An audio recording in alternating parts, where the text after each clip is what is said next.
ನೋಡ್ದ ಗಿಲ್ಲಿ ಫ್ಯಾನ್ಸ್ ಎಲ್ರಿಗೂ ಸ್ಲಮ್ ಅವರು ಅಂತ ಹೇಳೋನೆ ಡಾಕ್ ಸತೀಶ್.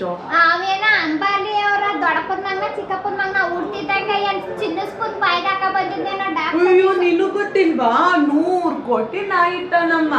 ನಿಮ್ಗೆ ಇನ್ನೊಂದು ವಿಷಯ ಗೊತ್ತಾ, ಬಿಗ್ ಬಾಸ್ ಹೋಗಕ್ಕೂ ಮುಂಚೆ 2 ಲಕ್ಷ ರೂಪಾಯಿ ತಗತಿದ್ನಂತ, ಈಗ 10 ಲಕ್ಷ ತಗೊಂಡ. ಯಾಕೆ ಹೇಳು 10 ಲಕ್ಷ ತಗತಾನೆ ಅವ್ನ ನಾಯಿಗೆ ಊಟಕ್ಕೆ ಹಾಕಕ್ಕೆ ಅಂತ ಹೇಳ್ತಾನೆ. ನಾಯಿಗೆ ಊಟ ಹಾಕಕ್ಕಲ್ಲ ಏನಕ್ಕಿರ್ಬೋದು ಹೇಳು. ನಂಗೊತ್ತು, ಕೂದ್ಲಿಂದ ಉಗುರು ಗಂಟನುವೆ ಪೇಂಟ್ ಮಾಡ್ಕತ್ತಾನಲ್ಲ ನಮ್ ಗಿಲ್ಲಿ ಅಂತ ಸುಮ್ಮನೆ ಹೇಳಿದಾರ. ಅದಕ್ಕೆ ಬಿಗ್ ಬಾಸ್ ಅಲ್ಲಿ ಹಳೆ ಅಂಬಾಸಡರ್ ಕಾರ್ಗೆ ಟಿಂಕರಿಂಗು ಪೇಂಟಿಂಗು ಮಾಡ್ಸಂಗ್ ಮಾಡಿಸ್ತಾಬೇಕಲ್ಲ, ಅದಕ್ಕೆ ಇಸ್ಕೊಳ್ಳೋದು.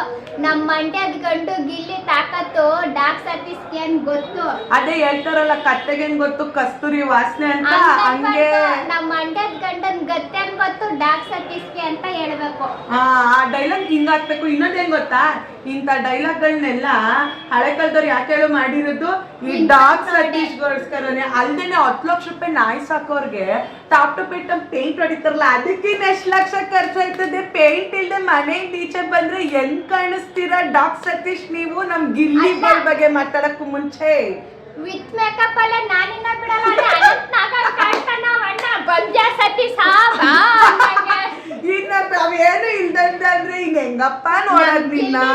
ನಾಟಿ ಸ್ಟೈಲು ಅವ ಹೋಗಿದ್ದ ಪಟಾಪಟಿ ಚಡ್ಡಿಲೇ ಬಿಗ್ ಬಾಸ್ ಅಲ್ಲಿ ಇರೋದು. ಹಂಗೇನೆ ನಿಮ್ಮಂಗೆ ಅಯ್ಯೋ ಸುಮ್ಮೀರು. ಆಮೇಲಿಂದ ಯಾವ್ದಾದ್ರು ಬನ್ಯನ್ಗೆ ಬ್ರ್ಯಾಂಡ್ ಅಂಬಾಸಿಡರ್ ಅಂತ ಅನ್ಬಿಡ್ತಾರ. ಆದ್ರೂ ತಪ್ಪೇನಿಲ್ಲ ಬಿಡು, ನಮ್ ಗಿಲ್ಲಿ ಮೈ ಕಟ್ಟೆ ಹಂಗೈತೆ.